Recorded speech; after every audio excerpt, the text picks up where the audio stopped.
My family kicked me out for being too weird and embarrassing to be seen with. Now they're janitors in the tech lab I run, and tomorrow I'm announcing promotions in front of the whole staff. Go write your little robot stories elsewhere, my sister mocked. When I was 12, I built my first functioning robot out of a toaster, an old VCR motor, and coat hangers. It barely moved, but it could roll forward 3 feet and beep. I named it Owen. I didn't have many friends, so I talked to Owen about everything. School, my mother, my plans for the future. My sister, Roxanne, once kicked Owen down the stairs and laughed when he broke in half. "You're embarrassing," she said. "You're like a boy. Why can't you wear normal clothes and shut up about computer crap?" I wish that was the worst thing she said to me. It wasn't. Growing up in Tacoma, Washington, in the early 90s as a girl obsessed with computers was not cute. My mom, Lorraine, believed in the old school path: look nice, act nice, marry up. She'd worked at a bank until she met Harold, my stepdad, who believed education was for sipers. A real job means sweat, he always said. You can't code your way out of a broken car or a clogged drain. When I got a summer scholarship to a computer science program in Portland at age 15, they didn't congratulate me. They told me not to go. "Who's gonna take care of your chores while you're out there playing techie?" Harold barked. "I'm proud of you," I said to myself on the Greyhound bus heading out of town. That was the last nice thing I heard in that house. The night I got kicked out, I had just come back from a school trip to a tech expo in Seattle. I was buzzing from the experience. I had met women, real women, who wore glasses and ponytails and designed software for NASA. I told Lorraine I'd seen my future. She looked me dead in the eye and said, "Then pack your future and get out." I stayed with a friend for a few nights before getting placed in a transitional home for older teens. I worked 2 part-time jobs, and during late hours, I studied. Libraries, free community college classes, YouTube tutorials. I pieced together an education while flipping pancakes at a diner. When I turned 18, I applied to the University of Washington and got in on a scholarship for women in STEM. The first time I walked into the computer science department, I cried in the bathroom because I finally felt like I was among people who understood me. I didn't have to explain why I carried 3 notebooks labeled design, logic, and breakthroughs. Over the next 4 years, I studied like my life depended on it, because it did. After graduation, I interned at a startup in San Francisco that eventually brought me on full-time. I lived off microwave noodles and coded 70-hour weeks. Within 5 years, I was running my own dev team. Within 7, I was CTO. And at 36, I took the biggest gamble of my life. I launched my own AI diagnostics lab in Palo Alto. I started with 6 employees in a rented co-working space. We're now up to 100 and recently expanded to a second campus. I never told anyone about my past. Not out of shame. I just didn't have room for it anymore. Then, about 6 weeks ago, I was reviewing vendor applications for janitorial staff in our new building. HR had forwarded a list for me to approve. I saw the name, Lorraine Monroe. I stared at it so long, I thought my eyes were playing tricks on me. I pulled up the file. Attached were forms, IDs, and address in East Palo Alto. Listed under emergency contact, Harold Monroe. The cleaning company had picked up contracts across several tech campuses in the area, and we just happened to be one of them. My breath caught. My hand shook. But I approved it. The first time I saw her in person again, I was watching the security footage from my office. Lorraine walked in wearing a company-issued shirt and gloves, eyes tired, posture slumped. Harold came in behind her, a little slower. Their hair was gray now, their clothes looser. But it was them. No doubt. I watched them clean the same floors where my team brainstormed code to detect cancer cells. The irony wasn't lost on me. The week after, I saw Roxanne. She was mopping near the back loading dock, not far from where our developers take their afternoon coffee breaks. I stopped mid-step. My heart jolted. It had been 20 years, but some expressions never change. She had that same furrowed brow, the same judgmental pout. She glanced up at me and then looked away. Either she didn't recognize me, or she was pretending. Then I heard her mutter to the guy next to her, another janitor, "People like her don't understand what it's like to work hard." I didn't say a word. I just walked past. A few days later, she passed me in the hallway again. We locked eyes for a second. Something flickered across her face. Recognition? Doubt? I couldn't tell. I've stayed quiet all this time. But tomorrow we're holding our quarterly promotion ceremony. 10 engineers are being promoted, and I'll be giving the main address. Everyone, including the entire facilities and janitorial staff, will be present. It's held in the main hall. The company made a short video for the presentation, footage of where we started, clips of us working through the pandemic, shots of late nights and brainstorming sessions. I asked them to include a few personal photos of me at the beginning of my career. They chose the photo of me at 17, holding the rebuilt Owen, my robot. My glasses crooked, my sweater sleeves too long, standing in front of a poster that read, "Future Innovators of America." There's a caption under it now, "She was told to stop dreaming. So she built her own world." I know they'll see it. I don't know what will happen next. I don't know if I want an apology. I don't know if I'll get one. But I've waited 23 years for this moment. And somehow, I don't feel vengeful. I feel calm. I just want them to see me. Really see me. I didn't sleep the night before the promotion ceremony. Not even a wink. I laid in bed staring at the ceiling of my condo, one that overlooked the bay and cost more than anything my parents had ever dreamed of owning, and I kept going over how it might play out. Would they walk out when they saw the video? Would Roxanne heckle me from the back, like she used to when I practiced science fair presentations at home? Would Lorraine cry? The morning sun was already creeping in when I gave up on sleep entirely. I took a long shower, straightened my hair, and picked my outfit carefully. Navy blue slacks, cream blouse, low heels, professional, quiet power. No expensive labels flashing, no flashy makeup. I didn't want to look like I was peacocking. I just wanted to be taken seriously, as always. By 8:45, I was in the building. The event started at 10, but I needed time to ground myself. I walked through the glass doors of our largest building and took a slow breath. Our company, called Illumina Tech, had turned into something of a rising star in biotech AI. There were rumors in industry circles that we might be acquired by one of the big 5 tech giants within the year. Employees milled around, grabbing coffee, prepping materials, chatting about who might be promoted. Some joked nervously, others buzzed with quiet pride. I could hear vacuum cleaners in the distance. The janitorial team was doing a final pass on the atrium before the crowd arrived. I didn't go check, I couldn't. Not yet. At 9:30, my assistant, Mina, knocked lightly on my office door and peeked in. "They're finishing setup now. We're on track." "Thanks," I said, closing the laptop in front of me. "I'll come out in 5. "Big day," she said, smiling. "You nervous?" I forced a chuckle. "Not about the speech." She left. I stood up, walked to the mirror on my wall, and stared at myself. It's a strange thing to look into your own eyes and realize you're about to come face to face with the version of yourself your family refused to believe in. I wasn't looking for revenge anymore. That had melted away somewhere along the climb. But I was looking for truth. The event began promptly at 10. Chairs were filled, staff lined the sides, and even some interns squeezed in at the back. I waited backstage while the video started. As the lights dimmed, the screen lit up with footage from our early office, beanbags, wires everywhere, people coding on mismatched desks. Then came the clips of test results, breakthroughs, awards. Murmurs rippled through the audience. Then came the photo. The one of me at 17. Holding Owen. There were small gasps. A few people whispered to each other.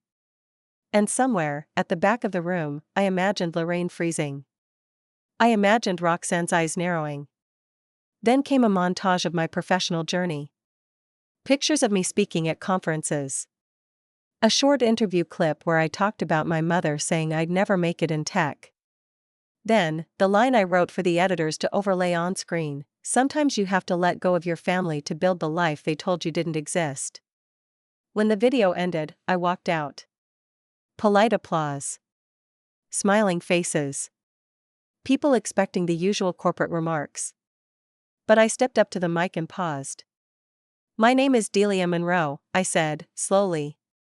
"When I was 16, I was told to leave my home because I was too weird, and because I didn't fit the mold my family expected of me." The room shifted. I saw some glances exchanged. My mother said I'd never amount to anything with machines. My stepfather told me to get a real job. And my sister made sure I understood that I was an embarrassment. Another pause. You could hear a pen drop. "But here's the thing," I continued. "I wasn't wrong about who I was. I wasn't lost. I was just early." Soft laughter. Kind. Supportive. I stand here today not to gloat, but to show every person in this room, and especially our younger staff, that your past doesn't define your limit. It's just your origin story. I looked into the crowd and for the first time, I saw Lorraine standing near the back door. Her hands were clenched around the handle of a cleaning cart. Harold was next to her, arms crossed. Roxanne stood beside him, staring. Her mouth was slightly open. I looked directly at them for one heartbeat. Two. Then continued without breaking pace. This company wasn't just built on code. It was built on being underestimated. On pushing through. And today, we celebrate the people who keep pushing boundaries. I turned and gestured toward the team. The ceremony continued as planned. Each engineer came up, shook my hand, took their plaque. My heart was thudding through all of it, but I kept my face steady, my voice clear. After the final round of applause, I stepped down and walked toward the back. Most people stayed to chat or grab refreshments. But not them. They were gone. I walked out the side exit just in time to catch a glimpse of Lorraine walking briskly down the hall, eyes fixed forward. Harold followed, saying something low and angry under his breath. Roxanne, though, was lagging behind. She turned at the sound of the door opening and saw me. We locked eyes. She didn't say anything at first. Just stared, holding a roll of paper towels in one hand. Finally, she opened her mouth. "Is it really you?" she asked, her voice flat, like she wasn't sure if she wanted it to be true. I nodded. "It is." She looked me up and down, taking in the blazer, the badge, the quiet authority I carried now. "So you're in charge of this place?" "I built this place," I said, evenly. Roxanne's lips parted like she might respond. But instead, she just nodded once. Slowly. Then turned and walked away. Not a word of apology. Not a tear. And somehow, that hurt less than I expected. I stood there alone in the hallway long after they were gone. Just breathing. And then I turned, walked back into the atrium, and joined my team as they celebrated their next chapter. The rest of the day passed in a blur of congratulations and chatter. The engineers I'd promoted were glowing, grinning, calling their families, taking photos beside the award plaques we had displayed on the conference wall. People passed me in the hallways with high fives and compliments, and I gave genuine smiles in return, but my mind kept drifting. Every time I caught my own reflection in the glass doors or the polished chrome elevator walls, I saw that 17-year-old girl again, the one who built robots in secret and memorized lines from C++ tutorials while her sister blared music through paper-thin walls. That girl had been desperate for someone to tell her she wasn't broken. That she wasn't a mistake. She'd finally built a life where people didn't just accept her, they admired her. But my chest felt tight anyway. Around 6 p.m., most people had filtered out. I stood by the kitchen counter in the second-floor lounge, nursing a lukewarm herbal tea, looking out the window at the soft golden spill of early evening over the city. My inbox was already filling up with messages about press inquiries. Some staff had shared the promotion video online, and it had started to pick up traction. I knew this might happen. A few people on LinkedIn had already tagged me with inspirational leader, unshakable resilience. Another captioned it, built from nothing. Nothing. It wasn't nothing. It was years of emotional bruises, silent dinners, scraped together textbooks, and walking to class in the rain because I couldn't afford bus fare. It was the bitter, hollow echo of being told you weren't wanted. I put down the cup and walked back toward my office, planning to gather my things and head out for the night. But just as I was nearing the end of the corridor, I heard my name. Delia? I turned. It was Roxanne again. She looked like she'd been pacing. Her face was flushed, and she was clutching her phone with both hands like she didn't know what else to do with them. She didn't look like the confident girl who used to command every room in high school. She looked deflated, shrinking into her uniform like it was one size too big. "Can we talk?" she asked. I raised an eyebrow. "Now?" She nodded, eyes flicking down the hall to make sure no one else was around. I opened the door to my office and gestured for her to come in. She hesitated, then stepped inside. I sat down behind my desk. She didn't. She stood in front of the bookshelf, eyes scanning the rows of tech books, plaques, photos of me with people in lab coats, smiling on stages, shaking hands with hospital administrators. "This is all yours," she asked quietly. I didn't answer. She already knew. She exhaled, slow and shaky. "I knew it was you. I think I did the first day I saw you. But I kept telling myself it wasn't possible. That you couldn't be you. Not the same girl from our house. Not the one who used to talk to machines like they were pets." Her laugh was small, bitter. "I don't even know what to say," she added. "I mean, where do you even start after 20 years? I let a moment pass. Then I said, "You could start with 'I'm sorry.'" She looked down at her shoes. They were scuffed. "I guess I could."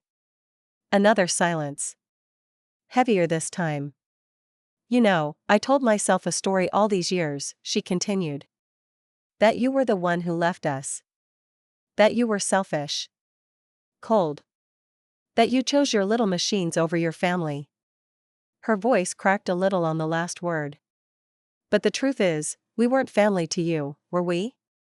I didn't answer. She didn't need me to. "I was cruel to you," she said. "I was cruel because I was scared. You were so sure of yourself, even back then. And I hated how much I envied that." I stared at her, my jaw tight. So many things bubbled up that I wanted to say: how she laughed when Harold threw my backpack onto the lawn. How she smirked when Lorraine told me I'd never make it out of that house. How she once told our church friends I was mentally unstable, just to avoid sitting next to me at dinner. But I didn't say any of it. Instead, I said, "Why now, Roxanne?" She bit the inside of her cheek. "Because when I saw you standing up there today, and I saw the video, it hit me. All those years I spent thinking I was better than you, I was just standing still. You weren't the weird one. You were just ahead." Her voice dropped lower. "I have 2 kids now. A son and a daughter. My daughter's in middle school. She's into coding. I don't understand a thing she does, but she lights up when she talks about it. And all I could think was, if I treat her the way I treated you, she'll hate me forever." A lump rose in my throat. I didn't want to feel anything for her. But I did. I leaned back in my chair, folding my arms. "So what do you want?" I asked, gently but firmly. "I don't want anything," she said quickly. "Not money. Not favors. She stopped, her voice faltering. "I just didn't want to leave this building today without telling you. I was wrong. About everything." I nodded slowly. "Thank you," I said, voice low. She finally sat in the chair across from me, like she wasn't sure she had permission until that moment. I don't know if I can undo all of it, she said. But maybe one day, if you're open to it. I'd like my daughter to meet you. To know what someone looks like when they don't give up. I looked out the window. Sunset had painted the sky in streaks of apricot and lavender. I'll think about it, I said. And I meant it. Roxanne left quietly that evening. She didn't ask for forgiveness, not outright, and I didn't offer it either. What she gave me wasn't a dramatic apology, it was a recognition. A small, genuine fracture in the wall that she, Lorraine, and Harold had spent decades building between us. And in that moment, that was enough. But Lorraine and Harold? I hadn't seen or heard from them since the promotion ceremony. No knock on my door. No hallway encounter. No sidelong glance in the cafeteria. Then, 2 days later, I got an email from the janitorial contractor site manager. A short message: Lorraine and Harold Monroe have requested reassignment from your campus, effective immediately. I stared at the screen for a while, unmoving. No explanation, no goodbyes, not even the dignity to confront me after what they'd seen. Just an exit. For a moment, I felt the familiar ache. That dull, throbbing pull of abandonment, rejection, their signatures on every page of my childhood. And then, it passed. Like a wind through an open window. I exhaled and hit archive. It wasn't about them anymore. It hadn't been for a long time. 2 weeks later, I invited Roxanne to coffee. We met at a quiet spot in Menlo Park, far enough from work that no one would recognize me. She wore a simple cardigan and jeans, her hair tied up, no pretense. She looked nervous. I listened while she told me more about her kids. About how she and her husband had been laid off during the pandemic and never quite recovered financially. About the janitor job being just temporary, though she didn't seem to believe it herself. She didn't sugarcoat the past. She didn't try to rewrite history. She just said, I want to do better moving forward. And that made all the difference. When we stood to leave, she hugged me. It was awkward and hesitant. But I let her.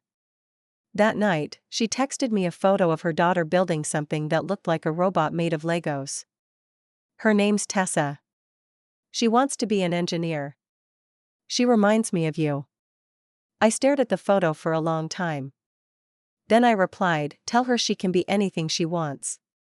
And if she ever needs help, she's got someone in her corner. 3 months later, we hosted our annual Innovation Week at Illumina Tech. Schools were invited to tour our facilities, and young girls from underserved communities attended our workshops. It was the highlight of my year. That Thursday, I stood on the mezzanine watching dozens of wide-eyed students navigate the demo booths we'd set up. They played with AI diagnostic tools, interacted with simple robotics, asked questions that made my heart swell. And then I saw her. Tessa. She was standing beside a robotic arm demo, practically bouncing with excitement as one of our junior engineers explained its functions. Roxanne stood a few feet behind, giving her space, her face full of something I'd never seen in her before. Pride. Not in herself, in someone else. Roxanne caught me looking and gave me a small, almost shy wave. I waved back. It wasn't the moment I had envisioned years ago, some triumphant revenge, a confrontation, their humiliation while I stood victorious. No. This was better. Because the real revenge? It wasn't being richer than them. Or being more successful. Or being the boss of the company they scrubbed floors in. The real revenge was being happy. Truly, unapologetically, deeply happy. It was building something that mattered. It was becoming the person they said I never could be, and then choosing not to become like them in return. That was the most satisfying part of all. As the sun streamed through the skylights and the students laughed and explored, I felt something lift in me. Something that had weighed me down for too long. And for the first time in decades, I wasn't just surviving. I was free.